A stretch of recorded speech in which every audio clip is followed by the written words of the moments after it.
உடம்புல இருக்கக்கூடிய அந்த ஹீட்டை சிம் ஆக்கணும். சிம் வைக்கிறதுக்குன்னா நம்ம தொப்புளில் 72,000 நாடி தொப்புள் தான் முக்கியம். இந்த சிம் அந்த சுவிட்ச் எங்கே இருக்குன்னா தொப்புள்.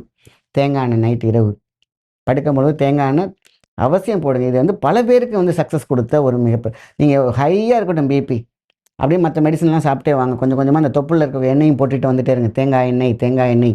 இந்த தேங்காய் எண்ணெய்ங்கிறது பெரிய ஒரு கதை. அதனால் இந்த தேங்காய் எண்ணெய்க்கு வந்து பார்த்திங்கன்னா நம்மளுடைய 72,000 நாடியும் இயக்கக்கூடிய, இயங்கிக்கிட்டு இருக்க இயங்காமல் இருக்கும் உள்ளே இருக்கக்கூடிய உறுப்புகளை கூட இயங்க வைக்கும். ஸோ நம்மளுடைய எல்லா உறுப்புகளுடைய சீடு எங்கே இருக்குது? கால் பாதத்தில் இருக்குது. அங்கேயும் ஒரு லைட்டாக ரொம்ப கொலன்னு தைச்சிட்டு நைட் நான் நடக்கிறேன்ட்டு வலிக்கிட்டு வந்துடக்கூடாது. அதனால் மேலே லைட்டாக தடவுங்க, போதுமான விஷயம். அது அவ்வளோ ரிலாக்ஸாக தூக்கம் இருக்கும். தூக்கமின்மை இருக்கிறவங்களுக்கு, இன்சோமைனியா பிரச்சனை இருக்கிறவங்களுக்கெல்லாம் இந்த தேங்காய் எண்ணெயை காலில் தடவுற ஒரே ஒரு விஷயத்தினால பிபியும் குறைஞ்சிருக்கு. அதேமாரி அவங்க ரிலாக்ஸாகவும் தூங்கியிருக்காங்க.